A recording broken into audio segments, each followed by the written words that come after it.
were some of the challenges, the low points in your career? Low points, the catalogue of those. And I will probably start by saying those low points have made me who I am today. And for anybody watching, do not overthink. Those low points is your learning curve. That's your development stage. That's your molding stage. But before I go into that, some of my low points, I found out that I was good at sales. I found out that I was connecting with people. People trusted me, bought into me. And that skill set earned me a lot of money. Watching my dad work, I had a high work rate. And my work rate with probably a natural gift with people and to sell, I started earning a lot of money at a young age. Coming into the low point is I didn't understand money. And I got the money. I took things on credit. I used credit cards because I'm earning money. I could pay it back. I took a car on credit. And as life happens, when that winter season of life came, I couldn't pay the stuff. And I ended up in a lot of trouble from buying a house, probably having a house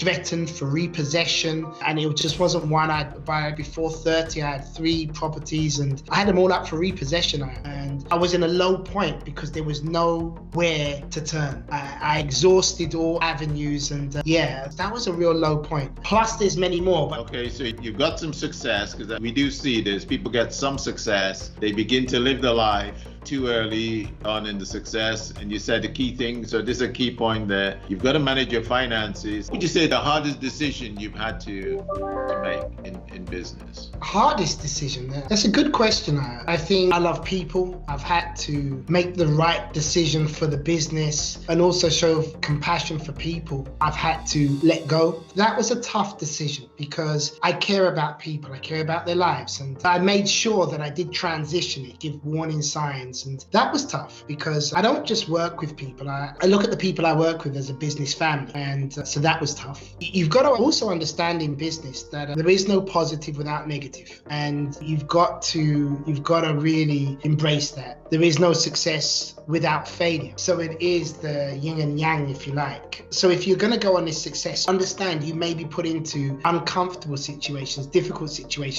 decisions. And not many more come to mind right now. I suppose after this interview, they're going to come flooding back about the difficult decisions because I know there's more than one. But letting people go because of mistakes that I have made in the business, that was a very difficult decision because I know that I'm responsible. People have followed me on my vision and been part of the vision, and I'm trying to give them back so they can have their own vision. And through immaturity, through bad decisions on my part, it's caused people to lose their job. Very hard to let someone go.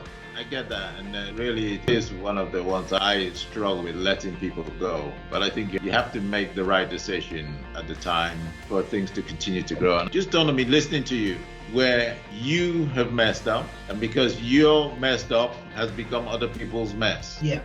And you can be scarred from that. And I'm addressing that because I see people who've had to go, tried something, didn't work out, got into a mess, and they go, oh, I'm not going to try again. And they back out instead of saying, hey, you've got to go again. So as you look back on your career, you're now the senior vice president of a global organization. What would you attribute your success to? I pinch myself sometimes. And as you say that, I'm not one who's hung up on titles and has a big ego, but belief, people who had belief in me. I would also say that my hard work has given me some results that you can look back on and reflect that Mark has achieved X, Y, and Z. Most success, if not all success, it revolves around people. So love people, want well for others. I think it's sometimes our responsibility, if we've gone on a journey, reach back, bring somebody else, bring another person. And there's something fulfilling about that. But loving people, I definitely believe is a key one. And having people around me, encouraging me and believing in me is absolutely key.